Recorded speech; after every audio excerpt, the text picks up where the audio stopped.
Bien, entonces tengan buenos días. Buenos días, profe. Sí, ya vamos a iniciar. Sé que todavía faltan ahí algunos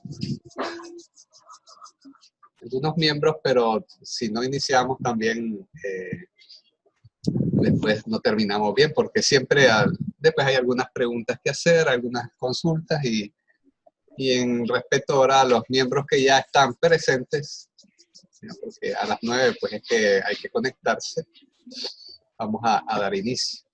Entonces vamos a continuar con la sesión de esquemas. Hoy finalizamos séptimo grado, las unidades de séptimo grado. Y vamos a dar inicio a la primera unidad de octavo grado. Sí. Bien, entonces voy a poner en pantalla entonces el primer esquema, que es la última unidad de séptimo grado y que Danelia pues nos va a hacer así una exposición breve. Bien, lo que me interesa también de que cuando ustedes presenten su esquema, no solamente lean el contenido, sino que traten de decir a los compañeros, porque esto es, acuérdense que esto es para hasta cierto punto pues memorizar, ¿no? ¿Cuál es la estructura así básica de la unidad? Es decir, si tiene dos o tres partes principales y cuáles son. Y ya después entonces explicar cada parte. ¿Sí? Bien, entonces vamos a decirle pues a Danelia pues que nos haga su presentación. Aquí está en pantalla ya la unidad para que nos dé un poco pues, nos aclare en qué consiste la 10ª unidad de séptimo grado. Dale, Danelia, que tú puedes, amigo. Bueno. Bueno, buenos días, compañeros y profesor. Hoy culmino con la 10ª unidad del libro de séptimo grado, que se llama la unidad Nicaragua de 1979 a la actualidad. Horas clases 6. Nicaragua durante la Revolución Popular Sandinista 1979-1990. Triunfo del 19 de julio de 1979 fue obligatorio un cambio estructural e institucional para lograr el cumplimiento de nuevas políticas.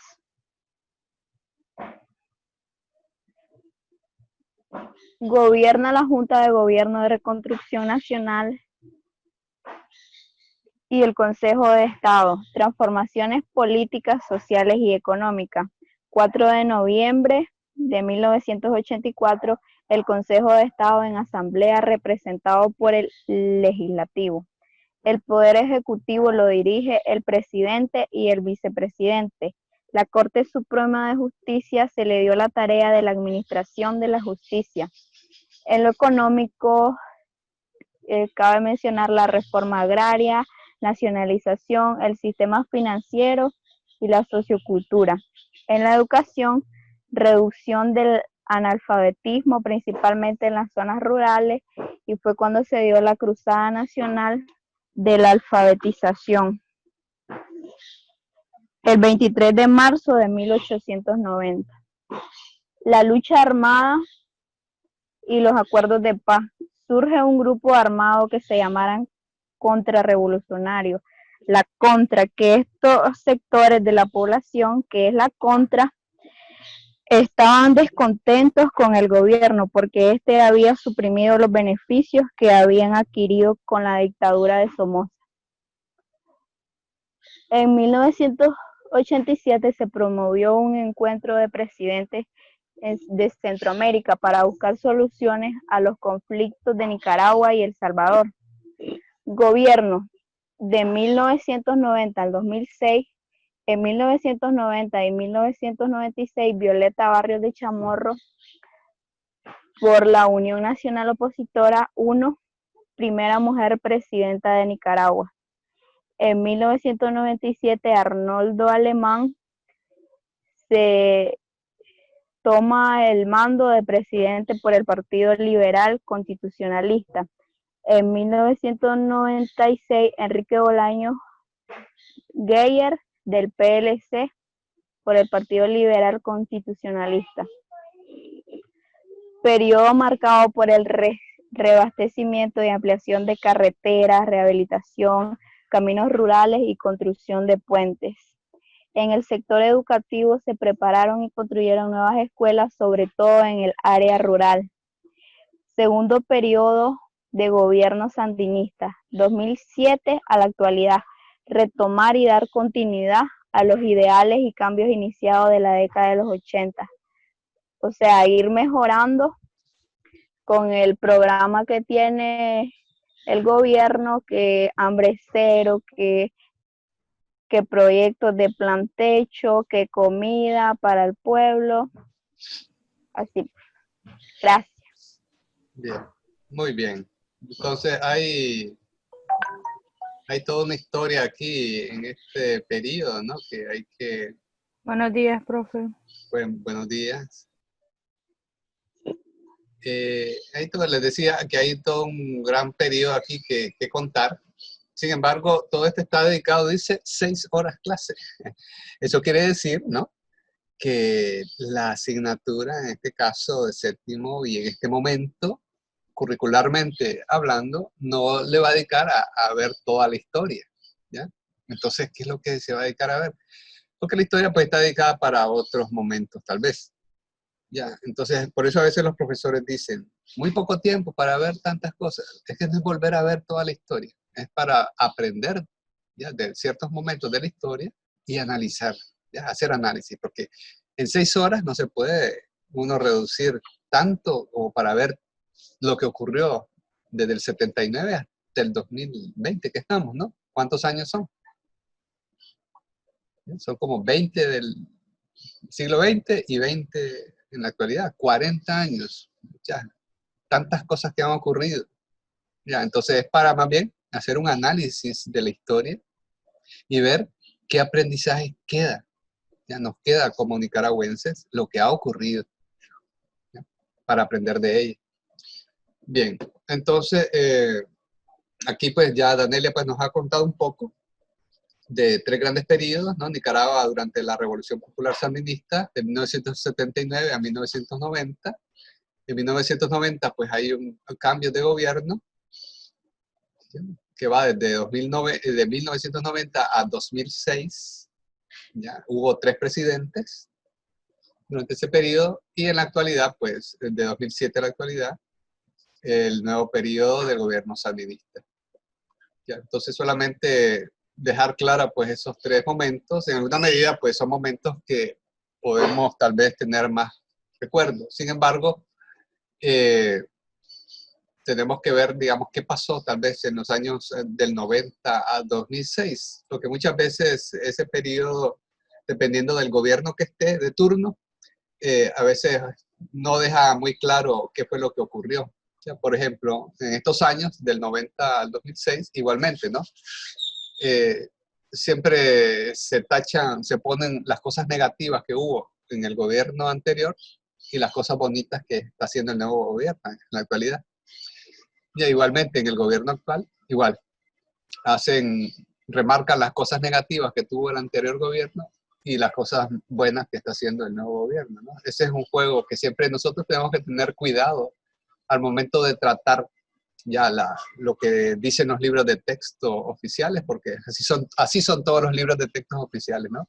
Remarcan lo bonito del actual gobierno y igualmente remarcan lo malo del anterior gobierno. Pero nosotros como profesores de ciencias sociales tenemos que tener en cuenta entonces ese detalle, ¿no? De no dejarnos simplemente llevar por lo que dice el libro del texto, sino nosotros tenemos que profundizar pues más qué es lo que la historia realmente ha dejado. Entonces tenemos que ver otras fuentes de trabajo. Bueno, ¿alguna pregunta que tengan con respecto a este tema?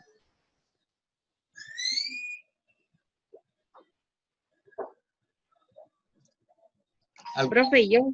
Sí, Cintia. Ella dijo una parte de presidente y la presidenta, entonces yo quería saber el nombre. Okay, acá fue en 1900, el periodo primer gobierno sandinista, ¿no? Ajá. Entonces, presidente Daniel Ortega Saavedra, Ah, vale. ¿verdad? Los mismos que están ahora, pues. No, vicepresidente es Sergio Ramírez Mercado. Ok.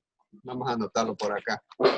Entonces, por el presidente, Daniel Ortega, y vicepresidente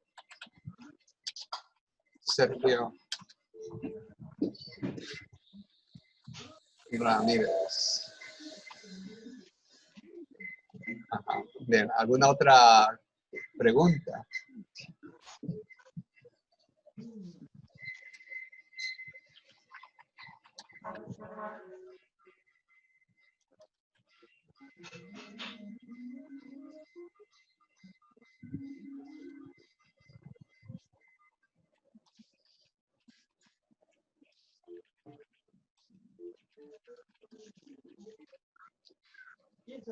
Ok.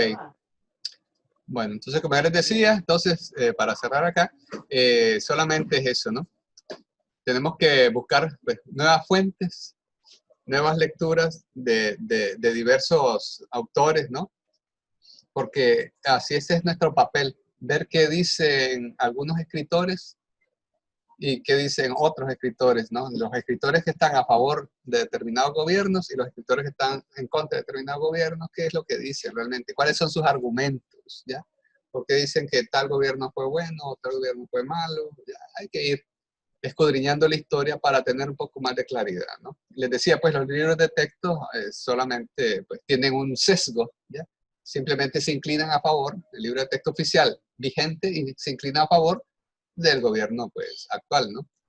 Del gobierno que esté de turno, a eso me refiero. Muy bien, entonces vamos a dar pues, continuidad también acá a esta segunda parte. A ver.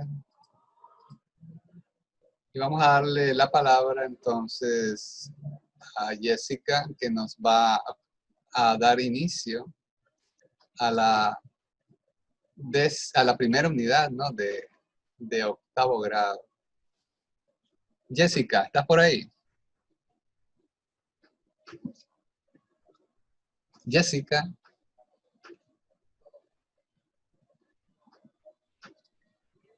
Sí, profe, por aquí estoy.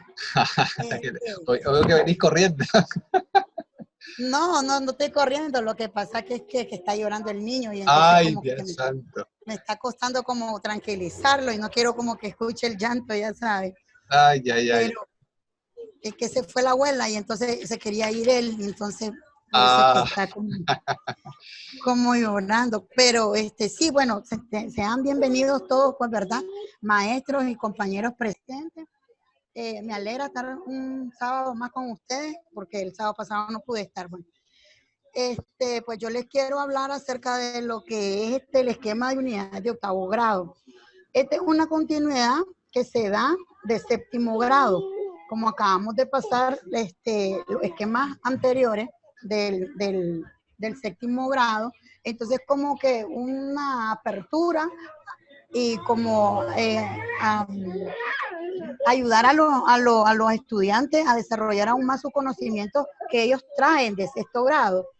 Entonces, porque si ustedes se fijan, desde quinto o sexto grado se viene dando esto de la historia, ¿verdad? No se especifica tal como cuál, porque no le dan mucho interés los maestros de primaria.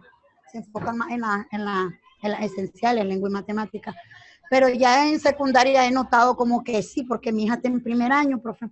Y entonces he notado de que sí, han como un poco profundizado y abarcan todo lo que es sobre el libro. O sea, la maestra que mi hija tiene de geografía, porque ahora está unificado, profe, geografía con historia, y se da en primer semestre y en segundo semestre. Y antes, en años anteriores, no, pues se daba por parcial, ya. Entonces ahora eso ha venido como a cambiar y como que hace un poquito más a los chavalos, como que eso les ayuda a hacer más a ampliar más sus conocimientos, pues porque abarcan como que generalizado todo, pues. A eso me refiero. No no lo individualizan, pues como geografía tal y como historia tal, sino que abarcan de los dos. Pero bueno, ese es un comentario que quería hacer. Bueno, empezando con mi esquema, si pueden observar, de la primera unidad, América en el mundo. Esto se va a dar en 12 horas clase en el primer semestre de octavo grado. Para empezar, como ya saben que en el libro sale de un término y en la malla sale de otro, pero que sí son los mismos temas y subtemas. Entonces, tenemos como tema generalizado, primera unidad. El nombre de la unidad es América en el mundo. El número es la 1, son 12 horas clase en el primer semestre. Primer tema tenemos patrimonio territorial de América. Esto se focaliza en lo que es la localización de las coordenadas geográficas, la latitud y la longitud, los paralelos y los meridianos. Cómo América está, mide y lo que, los paralelos que en ella hay, o sea, la hora, las líneas imaginarias y esto. Eso abarca el patrimonio territorial, porque abarca todo, el territorio territorial abarca las coordenadas geográficas, los tipos de mapas, los usos horarios, todo lo que tiene que ver con América. Estuve leyendo un poco acerca en el libro y abarca, primeramente, en las primeras páginas del libro, abarca una lectura que habla acerca de los continentes y de las latitudes de la Tierra y de los paralelos de la Tierra. También habla de los tipos de mapas. En los tipos de mapas, tenemos que está el mapa físico que representa el relieve de ese continente, sus valles, sus ríos, sus montañas y entre otros. Pues eso es lo que se les va a dar a los estudiantes, ¿verdad? Ya va a variar del maestro cómo lo vaya a implementar este conocimiento. Los usos horarios, ahí van a trabajar con los usos horarios y van a saber usar lo que son, lo que corresponde a las 24 horas del día, las horas que son en ese continente, y las horas van a ser comparativos. Se les puede trabajar con cuadros T para trabajar con ellos, que desarrollen ellos un conocimiento amplio acerca de los usos horarios, porque a nosotros cuando nos dio esa clase, profe, como que un poquito nos costó, pues, pero sí, poniéndole mente y esfuerzo, pues como que sí se aprende a utilizar los usos horarios. También tenemos las posiciones geográficas de América. La localización del hemisferio occidental, separado de los demás continentes por los océanos Atlántico y el Pacífico y Ártico, debido a que se asemeja a dos triángulos unidos por una franja americana del norte, de América del Norte y América del Sur, como también una franja estrecha que la une a América Central. Aquí en esta posición geográfica se les va a enseñar a dónde está ubicada América en el mundo y lo que la une a los demás continentes. También tenemos posición astronómica de América. Aquí donde sí se localiza América, el continente americano, que se encuentra al norte, a los 71 grados 23 de latitud, en la punta de Barrow, Alaska, Estados Unidos. En el sur tenemos a los 55 grados de latitud, en el Cabo de Hornos, que es en Chile. Y en la parte oriental a los 35 grados de longitud oeste, en Recife, Brasil. Y después ya viene lo que es la división política de América, cómo está dividido este continente. Dice que está dividido por América del Norte, América Central y las Antillas y América del Sur. Políticamente está subdividido en 35 estados nacionales soberanos, es un estado libre asociado a Estados Unidos, claro, ¿eh? Y otros 24 territorios independientes de potencia europea como Francia, Dinamarca y Reino Unido. Aquí también tenemos el otro patrimonio territorial de América y sus elementos, lo que se ha heredado a este continente, ¿verdad? Los elementos heredados que tienen un valor específico por su relación con otros elementos del territorio, más que por el valor histórico y artístico. Entonces, esto quiere decir de que es lo que es de ellos, meramente, lo que han obtenido a lo largo de los años. La localización de los bienes de América, lo que han obtenido, como les venía diciendo, hasta la fecha. Dice que 25 países latinoamericanos son los que cuentan con 124 bienes inscritos y 86 culturales. Estos son los países de Latinoamérica que cuentan con los 24 bienes inscritos en la UNESCO. Y es bien como un poquito extenso porque son varias páginas, porque es de la 1, de la 2 hasta la 20 que abarca nuestra unidad. Entonces como que ahí ya sería como que priorizarlo a lo más importante, pues. Bueno, creo que sería todo. No sé si tienen preguntas y se las aclaro. No sé, usted, profesor, compañero. Yo tengo una pregunta. ¿Qué diferencia hay entre la posición geográfica de América y la posición astronómica de América?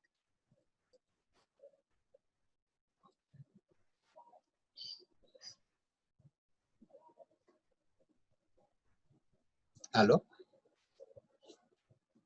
Jessica. Sí, profe, que estaba hablando y le quité el micrófono. Sí. Profe, la posición geográfica es cómo está ubicado el continente físicamente, cómo se localiza en el mapa. Sí. Y la posición astronómica de América es los límites, digamos, del continente. Creo yo, estoy mal, no sé. Bueno, entonces, siguiendo un símil de esto de América, ¿podrías hablar algo o la relación entre la posición geográfica de Nicaragua y su posición astronómica, tomando como modelo lo que tenemos aquí de América? Que la posición de Nicaragua, me dice. Su posición geográfica y su posición astronómica. Ay, profe, ahí sí ya me frego, porque ¿Por qué? eso ya no lo comparé. Profe. No, pero siguiendo la similitud de lo que está ahí expuesto en el esquema. Bueno, pues eso no me lo esperaba. No, pero bueno, siguiendo la semejanza de lo que está escrito para América, hacer una semejanza para lo que está escrito, lo que después sería Nicaragua. No le estoy entendiendo, profe, a la pregunta, discúlpeme. Okay. ¿Alguien de la sala que quiera hacer una semejanza puede explicarnos cuál sería la posición geográfica de Nicaragua y la posición astronómica? Lo pregunto porque al menos a mí me darían ganas de preguntarlo el día del examen, ¿no? Profe. Ajá, diga. Podría decirse que Nicaragua se encuentra ubicada en Centroamérica. ¿Pero eso es su posición geográfica o su posición astronómica? Posición geográfica. Ajá. Limita con el océano, al este, creo yo, con el Océano Pacífico, y al oeste con el Atlántico, al norte con Honduras y al sur con Costa Rica. Ajá. Y su posición astronómica, bueno, pues ahí ya me quedé más o menos perdida. A ver, la longitud, a ver, profesora, ¿y será que nos ayude? Porque yo ahí ya me quedo perdida, tengo que estudiarlo de nuevo. Sí, de ahí tenemos que ver más o menos, ¿no? Acordar también cuáles serían algunos límites desde la perspectiva de las latitudes y las longitudes, ¿no? Al menos, más o menos está hacia el sur, está cerca del paralelo 10, paralelo 11, y al norte al paralelo 15. Y entre el Océano Pacífico y el Mar Caribe, pues estará ahí en el Pacífico, pues es más fácil de identificar, ya que está como en el meridiano 86, 87, 88, entre eso. Y en el Caribe está por el 82 más o menos, pero como se extiende su plataforma continental, un poco más allá, entonces llegamos incluso hasta el 79, creo, o por ahí. Pero al menos lo que es el territorio pues, físico andará por el meridiano 82, por ahí, o el 83. Bueno, entonces es algo que hay que ir a indagar, ¿no? Para más o menos clarificar cuál sería la posición astronómica. Entonces la posición geográfica es donde físicamente pues, se encuentra, ¿no? Y que lo podemos tocar, por así decirlo, ¿no? Estar en ese lugar.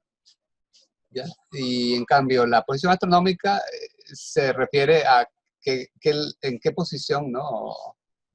De latitud y longitud podemos ubicar en un mapa en un mapa a nivel mundial, pues a Nicaragua, o en este caso, pues América, que estamos viendo acá, ¿no? Es como que les dijera, ¿no? ¿Dónde queda geográficamente Italia? Ah, ustedes dicen que en Europa, ¿no? Tiene una forma de bota y hay su posición astronómica. Ah, entonces ya me dicen las latitudes, longitudes y esos detalles, ¿no? Numéricos. Muy bien. Ok. ¿Alguna pregunta que tengan sobre esta temática? Entonces aquí ha abordado Jessica principalmente pues, ¿no? El patrimonio territorial de América, su posición geográfica y astronómica. Acuérdense de eso, ¿no? Cuando les toque la primera unidad de América, posición geográfica y astronómica, eso es lo primero. Seguidamente, división política. ¿Cuántos países? ¿Cuántos estados soberanos? Hay algunos asociados, dice, y otros que dependen de algunas potencias, sí, todavía son como una especie de asociación o de pertenencia colonial incluso todavía. Y el patrimonio territorial que habla acá, pero digamos los bienes de América, ¿no? ¿Qué herencia hay a nivel cultural, artístico, que están registrados principalmente? ¿Cuántas horas dedica esta unidad para ser abordada? ¿En cuántas horas dice?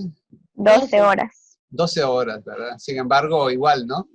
12 horas no da tiempo para abordar, pues, mucho de esto, pero es suficiente tiempo para abordarlo, ¿no? Incluso yo le daría las 12 horas estas a la última unidad del 7º grado y esta parte le dedicaría las 6 horas nada más. Porque es una parte muy general, muy introductoria del continente americano, porque ya después habrá otras unidades que abordarán pues con más detalle otros contenidos del continente. Bueno, ¿alguna pregunta que tengan adicional a esto? A veces los temas geográficos pueden parecer pues más sencillos, uno dice, no, todo está claro, ¿verdad? Por ejemplo, aquí dice que hay un estado libre asociado a Estados Unidos, dentro de la visión política de América, ¿no? Hay un estado libre asociado a Estados Unidos. ¿Cuál es ese estado? Pregunta de examen. Jamaica, Jamaica. No.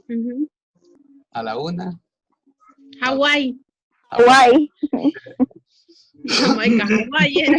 Tiene que ser de América. Sí, profe. A las 2 y a las 2:45. 2 y... Nuevo México. No. Alaska, ¿será? Entonces, es Puerto Rico. La isla de Puerto Rico, ¿no? Es el Estado Libre asociado a Estados Unidos. Bueno, y dice que hay otros 24 territorios dependientes de otras potencias europeas, ¿no? Entonces hay que ir a ver, principalmente muchas de ellas están vinculadas con las islas de las Antillas menores, y algunos territorios ahí al norte de Brasil. Bueno, pues, Entonces, de esta temática, pues ahí culminaría. Me gustaría ahorita, en estos 5 minutos que nos quedan de esta primera parte, entonces, hacer un introductorio al taller de práctica docente. Quiero hacer un recordatorio antes de que en la segunda parte pues, veamos algunas de las temáticas que estaban ahí como tarea, que eran tareas formativas, ¿no? Recuerden, es una tarea formativa.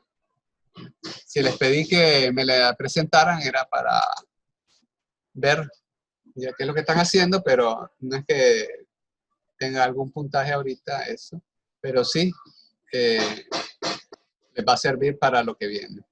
Vamos a ver. Bien, entonces si tienen ahí en su pantalla deberían tener taller de práctica docente, planificación, ¿no? El alineamiento constructivo. Ya, esta es la segunda sesión que vemos esta parte. Debe quedar claro que cuando hablamos del alineamiento constructivo, que es un término acuñado por el doctor John Biggs, quiere decir que los objetivos educativos y las actividades de enseñanza-aprendizaje y la evaluación deben estar alineados. ¿Y qué quiere decir alineados? Que si el objetivo manda, indica, señala que hay que hacer una determinada acción, por ejemplo, analizar, entonces las actividades de enseñanza-aprendizaje deben conducirme o deben conducir al estudiante a que desarrolle análisis sobre los contenidos que se vayan a ver. De tal manera que cuando llega el momento o los momentos de evaluación, lo que se evalúa es precisamente eso, análisis. ¿Ya? Las capacidades de análisis que se han hecho sobre determinados contenidos educativos.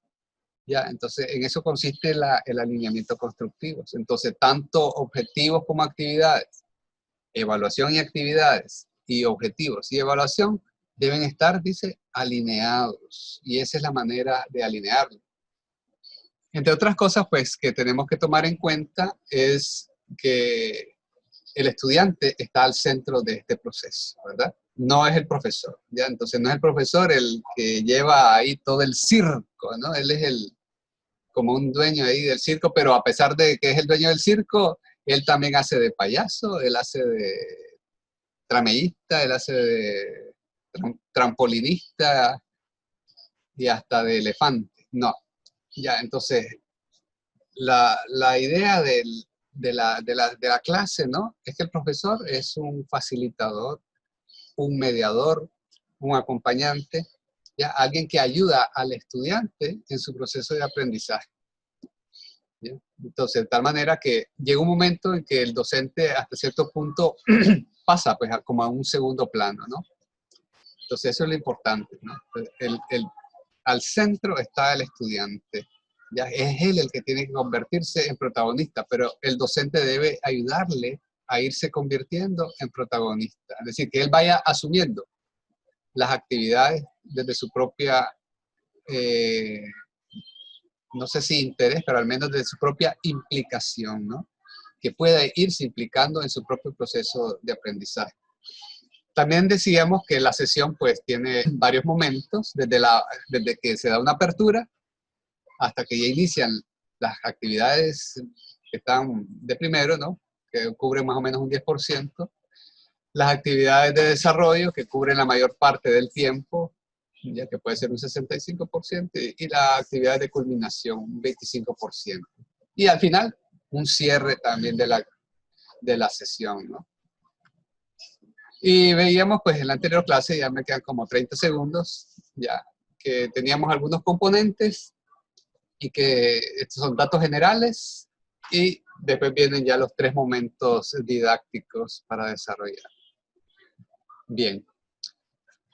Y así pues fue la tarea que les había dejado también en torno a esto, y después en la segunda parte voy a continuar explicando nuevamente, haciendo un reforzamiento de lo visto anterior, para poder enlazar con la tareita que ustedes tenían que desarrollar, ¿no? Vamos a hacer una breve, que los componentes de la clase, pues, dentro de nuestro plan, pues son 2, ¿no? Los datos generales, donde me indica ahí qué asignatura, qué grado, en qué unidad didáctica se encuentra, cuál es el indicador de logro, el tema. Este es como para decir la posición astronómica de la clase que nos encontramos, ¿no? Para poder ubicar dentro del mapa de la planificación curricular dónde se encuentra. Estos son los datos generales, ¿no? Es como la posición astronómica o geográfica en algunos casos dentro del plan curricular. Ok. Y después están los 3 momentos: inicio, desarrollo y culminación. Decíamos que para poder hacer el alineamiento constructivo necesitamos saber cuál es el indicador de logro. Que dice que el indicador, pues, demuestra conocimiento sobre la historia del continente americano al realizar una evaluación diagnóstica. Dado que ese es el indicador, ese es el que va a regir. Tenemos que manejar el indicador. Cada uno de los indicadores nosotros tenemos que tener dominio. Y para eso tenemos que recordar que todos los indicadores de logro, así como las competencias, están divididas en al menos unas 3 partes principales. La primera es el verbo. Esa es la primera parte. Demuestra. Para nuestro caso, demuestra. La segunda parte tiene que ver ya con el contenido temático. ¿Qué es lo que va a demostrar? Dice, conocimiento sobre la historia del continente americano. Bueno, entonces ahí el contenido temático es la historia del continente americano. ¿Qué va a demostrar? Conocimientos. ¿Qué es lo que sabe? Y la tercera parte es la condición. Y aquí dice que es esa demostración de conocimientos sobre historia del continente americano lo va a realizar a través de una evaluación diagnóstica. Bueno, lo primero, tenemos que tener claro entonces qué significa demostrar. Decíamos la sesión anterior que demostrar tiene 2 acepciones. Sí. Manifiesta con acciones pertinentes la realización o actuación correcta de algo. Y la otra acepción explica la realización de algo empleando los ejemplos y argumentos pertinentes y explicitando los pasos lógicos a ser seguidos. Para nuestro caso, por el tipo de tema, de contenido que se está abordando, entonces elegimos la segunda acepción. Explica la realización de algo. Más que manifestar acciones pertinentes al realizar o actuar de forma correcta algo, ¿no? Entonces el estudiante lo que tiene que hacer es eso, ¿no? Lograr explicar algo a través de ejemplos, a través de argumentos pertinentes, a través de pasos lógicos a ser seguidos. Eso ya me da pautas de qué tipo de actividades también yo puedo realizar. Ya la misma definición me va dando algunas pautas de qué hacer. Pero yo tengo que tener claro qué significa demostrar, porque eso es lo que el estudiante va a hacer, no es lo que yo voy a hacer, es lo que el estudiante debe estar en capacidad de hacer. ¿Ya? Porque el indicador de logro es para que el estudiante lo realice, no es para que el docente lo haga. ¿Ya? Es el estudiante el que tiene que haber desarrollado esa habilidad de demostrar. ¿Qué es lo que va a demostrar? Conocimiento sobre la historia del continente americano durante toda la sesión. ¿Ya? Y decimos que tenemos algunas preguntas, ¿no? ¿Qué elementos se quiere recuperar de la historia del continente americano para este diagnóstico? ¿Qué conocimientos previos sobre el tema entonces se van a explorar? Porque no son todos, solamente son algunos, ¿no? Entonces, ¿cuáles son los elementos claves de la historia del continente americano que deberían explorarse? Entonces, usted como docente pues, va a hacer algunas propuestas, ¿no? De qué es lo que el estudiante debería recuperar. Es decir, traer a la memoria, y expresarlo y explicarlo y decir, en última instancia, demostrar que tiene conocimientos sobre la historia del continente americano en algunos aspectos claves. Ya, no en todos, en algunos aspectos claves. Porque eso va a durar una sesión completa, ¿no? No es solamente un ratito, ni tampoco es una unidad, es una sesión nada más.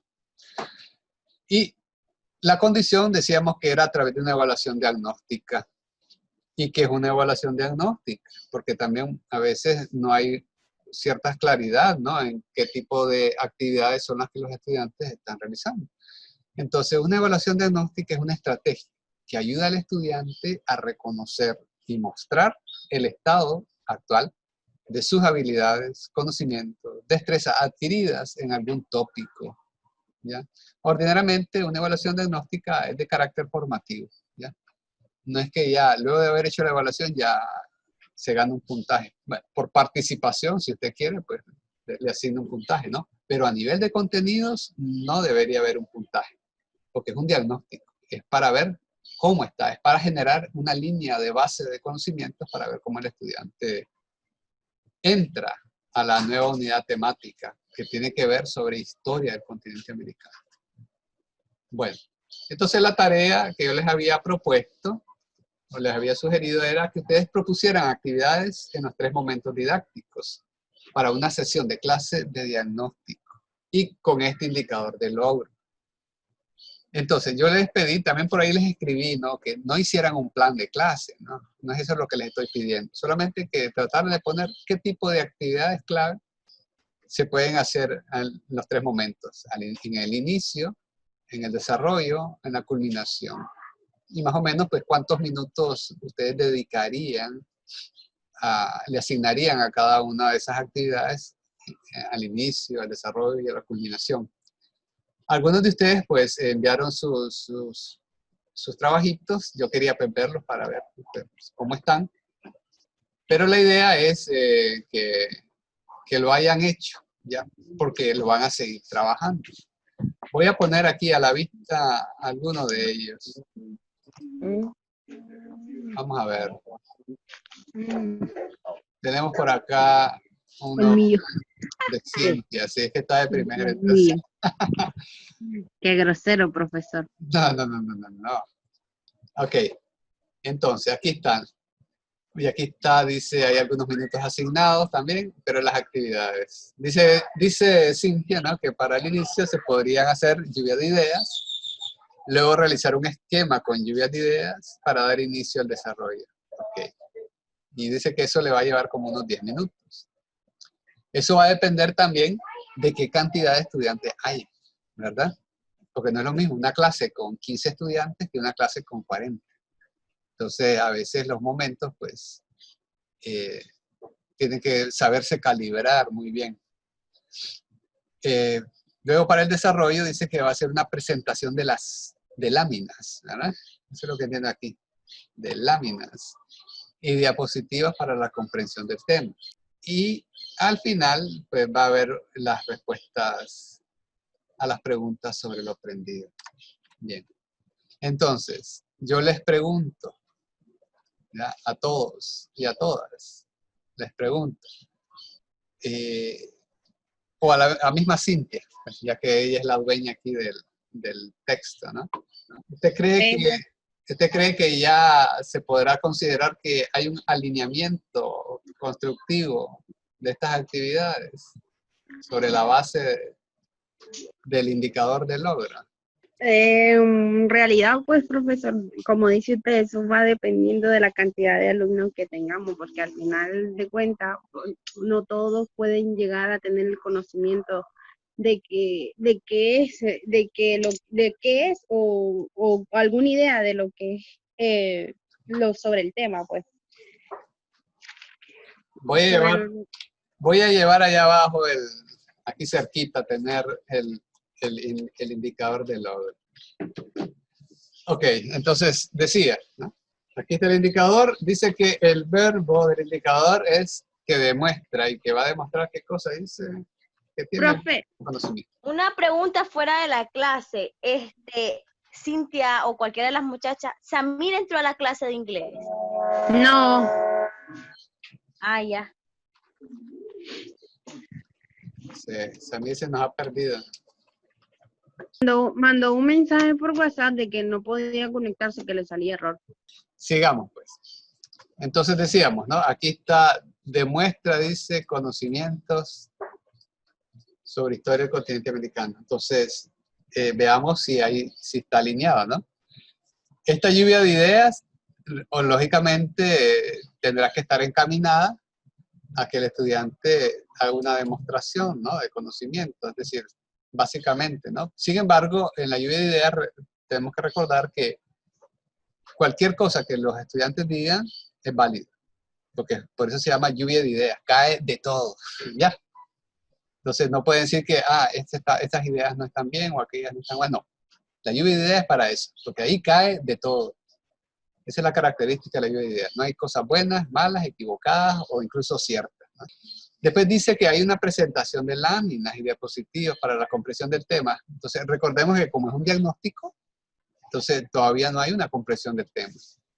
Lo que va a servir toda la clase es precisamente para que el estudiante haga esa demostración de que tiene ciertos conocimientos. Pero sí, hay algunos temas propuestos o tópicos propuestos de tal manera que el estudiante vaya sacando lo que recuerda o lo que sabe al respecto de las temáticas. Y al final dice que va a responder preguntas sobre lo aprendido, pero recordemos que como es un diagnóstico, todavía no hay, digamos, un conocimiento científico al respecto, ¿no? Entonces, vemos pues que aquí hay algunas cositas pues que hay que tomar en cuenta.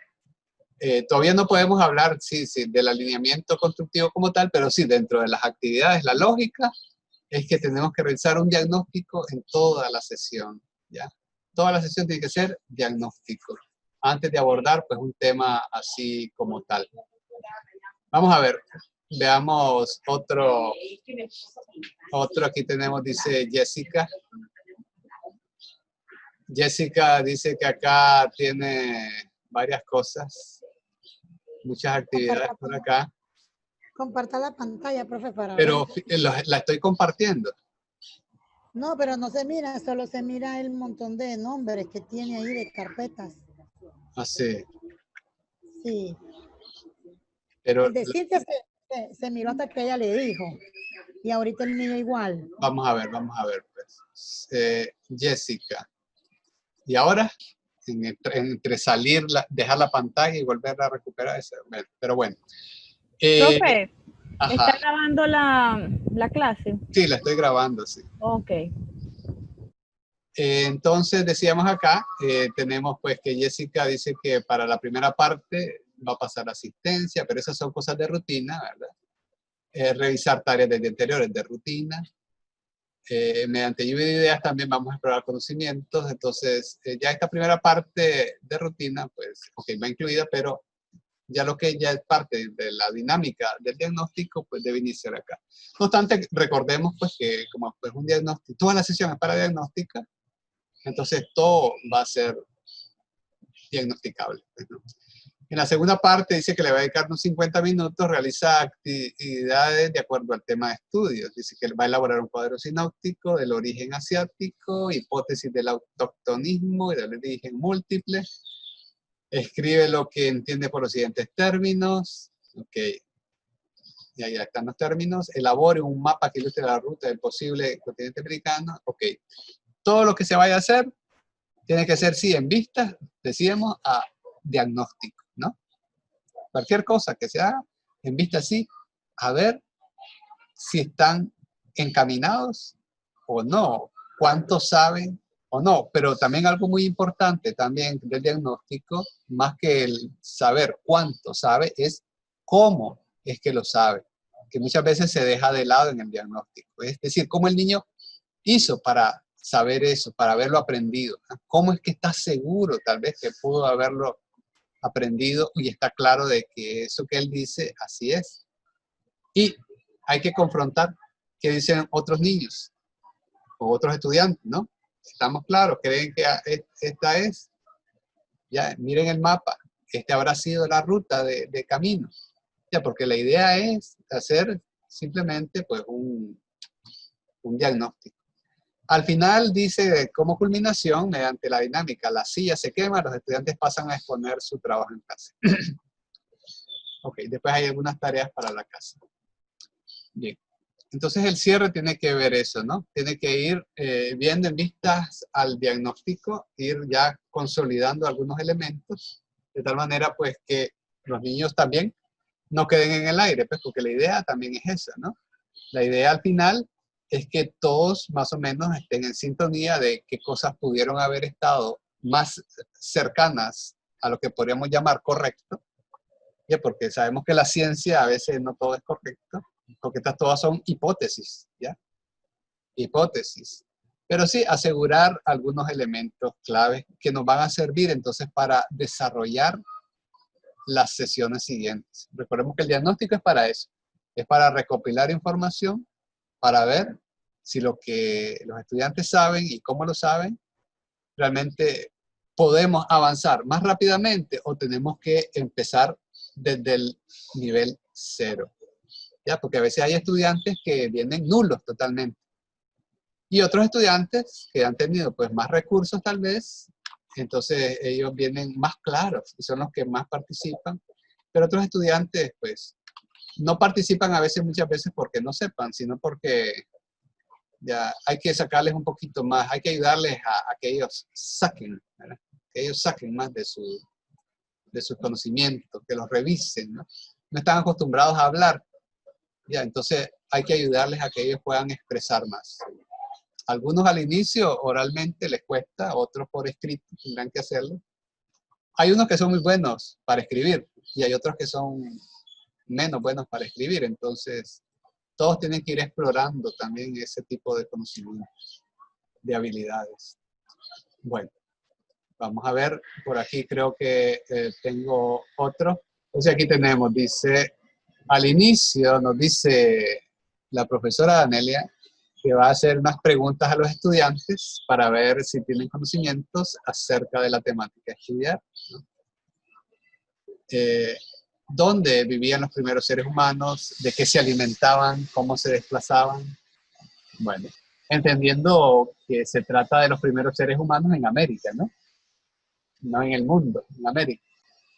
Seguidamente dice que va a dar a conocer la temática con una presentación de PowerPoint para el enriquecimiento del alumno en el proceso de enseñanza-aprendizaje. Entonces, como ya hemos visto, ¿no? Si va a haber una presentación, es simplemente no para ya abordar contenidos, ¿no? Sino es una presentación solamente para ir explorando algunas cosas y que los estudiantes vayan recuperando ciertos contenidos, pero no para desarrollar contenidos. ¿Ya? Si hay una presentación, solamente es para ir presentando algunos tópicos claves que le ayuden al estudiante a saber qué puede sacar de su recuerdo, traer a la memoria y poder expresar. Porque al estudiante hay que darle pautas, hay que darle guías. No basta simplemente, a ver, hable del hombre americano, ¿ya? De los primeros seres en América. No, hay que darle algunas pautas, ¿ya? Y la diapositiva en este caso podría servir para eso, ¿ya? Para presentar pautas. Por ejemplo, presentar algunas imágenes claves sobre viviendas, por ejemplo, y entonces, cómo vivían los antiguos americanos o los primeros americanos. Y cosas así. Bueno, para culminar, dice Danelia que va a realizar actividades o evaluar con una prueba diagnóstica, portafolio o bien proyecto para poder evidenciar el logro. Entonces, recordemos que toda la actividad tiene que haber sido de diagnóstico. Ya. En este caso, el culmen ya no es para diagnosticar. Ya los diagnósticos siempre se hacen al inicio, pero como esta es toda la sesión es diagnóstica, la culminación debe ser más bien, ¿no? Para hacer una especie de síntesis de los contenidos que los estudiantes han ido manifestando frente a los tópicos que como docente usted le ha ido proponiendo para que el estudiante pueda haber expresado qué es lo que sabía de la temática del ser humano en América, ¿no? Tenemos que tomar en cuenta entonces eso, ¿no? Pero la clave, como les decía, tiene que estar en el indicador de logro. ¿Qué es lo que me manda a hacer el indicador? Y así podemos seguir viendo pues algunos otros planes por ahí. Pero a mí lo que me interesa es eso, ¿no? Que estemos claros qué es lo que el indicador nos manda a hacer. Profe, el indicador de logro tiene que ir en base con el eje transversal y con la competencia de grado, al igual como con la unidad, tienen que ir de la mano para que estas actividades sean en pro del buen proceso de desarrollo de aprendizaje para los estudiantes. Y en las actividades, en las actividades que yo puse, lo hice a través de hipótesis, porque como es segundo año, o sea, ya ellos en primer año ya miraron una introducción, digamos, entonces en segundo año como que ellos ya tienen un conocimiento más amplio, como dice usted, hay diferentes tipos de estudiantes, están los cerebritos y están los que no estudian, pues que van pasando porque les regalan las notas o porque el sistema educativo que tenemos es muy bajo en Nicaragua y pasan automáticamente a los estudiantes, nadie se queda. Entonces también eso, también como que afecta el que el desarrollo de los estudiantes sea bueno, pues factible para de ellos y del maestro, pues, porque si no tenemos un buen grupo con conocimiento buen fundamentado, entonces como que, como dice usted, traen grandes lagunas y hay que empezar desde cero, pues. Pero eso. Y otra pregunta, yo tengo una pregunta, profe. Al momento de no en el plan de clase de educación ya de secundaria, esas actividades, por ejemplo, yo llamar a asistencia. A mí me dijo el subdirector de la mañana, el que me supervisó, no está al inicio de año, pues que supervisa, cosas que revisaban los planes, me dice que no se pone el llamado de asistencia, porque el llamado de asistencia se puede hacer al inicio, en el desarrollo o en la culminación de la clase. O sea que en los 3 momentos se puede pasar asistencia, eso es que no se refleja. Entonces yo tenía esa duda, si la ponía o no la ponía porque yo para guiarme hice el plan de clase, para llevarlo en orden, pues más que todo. Entonces, esa es la pregunta. Porque usted dijo, pues, que no era necesario mencionarlo. Entonces tampoco es necesario escribirlo en el plan. Sí, como les decía, en el plan hay actividades que son de rutina. Ya, entonces ya se sabe que de cajón van a ir en algún momento del plan, como pasar asistencia, devolver trabajo, recibir trabajo. Ya, entonces hay cosas que son parte de la rutina, entonces posiblemente pues no se reflejen. Digamos, por ejemplo, yo a veces paso asistencia en algunos casos cuando son pruebas de evaluación. Para mí, la prueba de evaluación es la asistencia. Ya no la paso. Ya, si está, a la hora de asignarle la nota, está en la hoja, pues, y pongo una nota, quiere decir que el estudiante estuvo presente en esa sesión, ¿no? Si no está, no estuvo presente porque si el examen no está, no aparece, entonces porque no estuvo, ¿no? A menos que se me haya perdido el examen, pues. Es la única salvedad, pues, ¿no? Pero la idea es que haya estado, ¿no? Que haya participado del examen, ¿no? Porque también el examen es participación, aunque no lo haya hecho. Aunque haya estado y no lo haya hecho, tenía que haber participado de haber hecho el examen. Porque puede decir, yo estuve en el examen, pero es que no lo entregué, no lo hice, entonces como que no estuve. Porque la dinámica de ese momento es hacer una evaluación, ¿no? Un examen, un test. Entonces, parte también, tiene que participar. Bueno, otras preguntitas al respecto de esta primera parte, porque vamos a ir construyendo el plan, ¿no? No crean que ya eso ya quedó. Pero la idea es ir refinando eso que ustedes han escrito, lo vamos a ir refinando. ¿Ya? Vamos a ir refinando de tal manera pues que entendamos bien el alineamiento constructivo, ¿no? Bueno, ¿alguna otra pregunta al respecto? Bueno, entonces al menos yo les digo pues que el indicador de logro, sí, no es algo que está puesto al azar.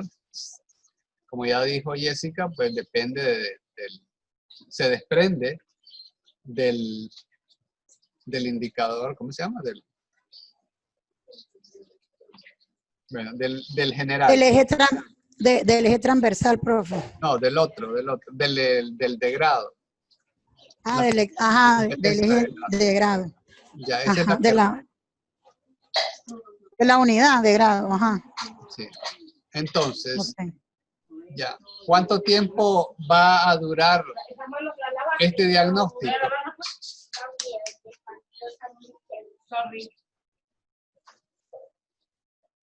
¿Cuánto tiempo va a durar este indicador? Porque aquí nosotros asumimos que va a ser en una sesión, ¿no? Pero hay indicadores que posiblemente nos lleven más de una sesión. Entonces tenemos que darle continuidad, ¿no? Supóngase que un indicador pues dura 2 sesiones y cada sesión dura 90 minutos, entonces tenemos pues indicador para abordarlo en 180 minutos, pero menos el tiempo que le dedicamos a las rutinas, que son como unos 10 minutos, y en 2 sesiones 20 minutos tal vez, entonces ya nos quedan pues unos 140 minutos de trabajo. Entonces, planificar para 140 minutos de trabajo, ¿no? Con algunos indicadores que duren 2 sesiones. Profe, nosotros, bueno, nosotros en primaria, cuando es pruebas diagnósticas, se nos da una semana, porque a veces el indicador es muy extenso y entonces lo tenemos que abarcar todo y se hace en las asignaturas más esenciales, ¿verdad? Priorizamos esas asignaturas más primordiales que le dicen No, por eso. en primaria. Y Pero en es porque, secundaria, ajá, pero es ajá, porque tienen varias asignaturas como profesor. ajá. Ya. Y en secundaria, como solo una clase a desarrollarse, entonces se puede hacer en 2 sesiones o en una sesión. Bueno, aunque eso va a depender de lo que la asignatura y los tiempos asignados para la primera unidad. Y también recordemos que si bien es una asignatura, pero el docente le da clase a séptimo A, a séptimo B, a séptimo C. Entonces, con todos tiene que hacer pues la misma dinámica, ¿no? En cada una de las secciones. Y así pues va con los demás. Sí. Profe, ahí tengo una pregunta yo, porque, bueno, yo sé que estoy preguntando mucho, pero es que te quiero aclarar dudas. En ese aspecto donde dice usted que usted sabe que hay maestros que van desde primero hasta noveno e incluso hasta 11º. Entonces, esas actividades, digamos, nosotros estamos tratando de elaborar un plan, pues, a seguir para que sea en función, pues, de nuestro aprendizaje y, pues, nos desarrollemos aún mejor. Pero mi pregunta es esta: al momento de desarrollar mis actividades, las puedo desarrollar como estamos viendo, hasta el 3er año. Entonces, ¿se puede desarrollar hasta 5º año estas mismas actividades? ¿O tendría que cambiar de actividades? Por el grado, digo yo, o sea, porque ya son chavalos como que más grandes. Bueno, que va a depender del tema primeramente que se están abordando. Va a depender de lo que el indicador de logro te manda a hacer. Y ya, hay dinámicas que sí son para todos. Lluvia de ideas como dinámica, ¿no? Lluvia de ideas se puede hacer en cualquier grado. Ya, pero hay que ver qué es lo que el indicador de logro me está diciendo que haga. En este caso me dice, demuestra conocimientos. Yo tengo que hacer una actividad diagnóstica donde el estudiante demuestre ciertos conocimientos. Algunos de ustedes propusieron lluvia de ideas, otros propusieron otras cosas, ¿no? Eso va a depender. La idea es que diagnosticar, ¿ya? Y que el estudiante demuestre qué sabe, ¿ya? Ahorita, a este nivel. ¿Ya? Pero eso va a depender, sí, de los factores de eso, del grado, del indicador de logro. Sí. Ok, tenemos 3 minutos y medio. Aprovechen para hacer todas las preguntas que tengan. Después de esto, yo les voy a proponer en la semana, pues, que avancen un poquito más en eso que ya empezaron a construir. Los que no han hecho... Ajá. Pero a pesar de todo, no estamos tan malos, estamos encarrilados o estamos Ahorita mejorando. no hay cosas buenas ni malas. Lo que van a ir haciendo es, ustedes van a irse refinando, van a ir refinando esto. Profe, conforme a este indicador de logro se va a realizar lo que es un plan de clase. Entonces, con ese indicador de logro vamos a ir trabajando unas sesiones más.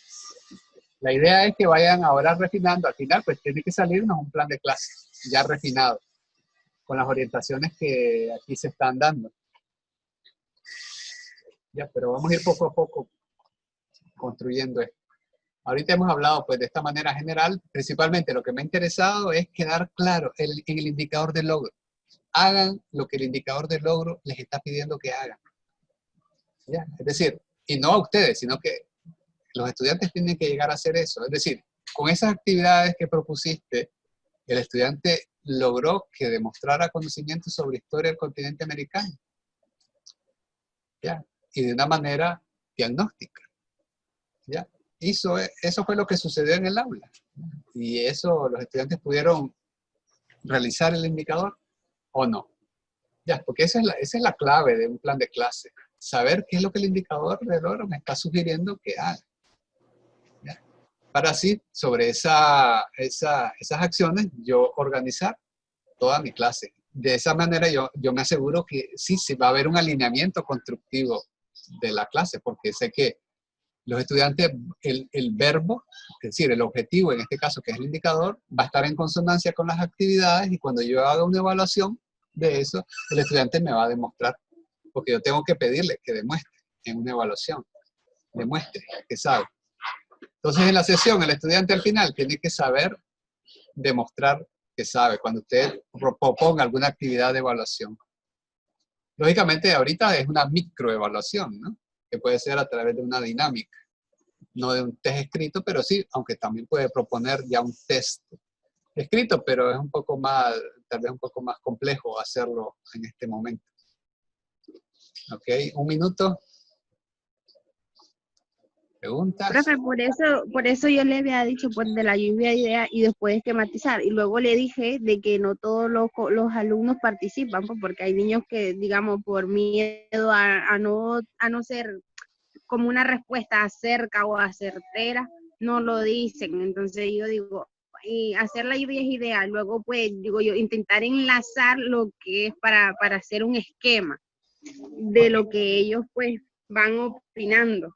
Bien, entonces 30 segundos. Entonces, para la próxima sesión vamos a abordar los 3 tipos de pensamientos que los estudiantes pueden tener, ¿no? Entonces, son pensamientos visuales, auditivos, kinestésicos. Entonces, preparar una clase donde se aborden esas 3 dimensiones del pensamiento.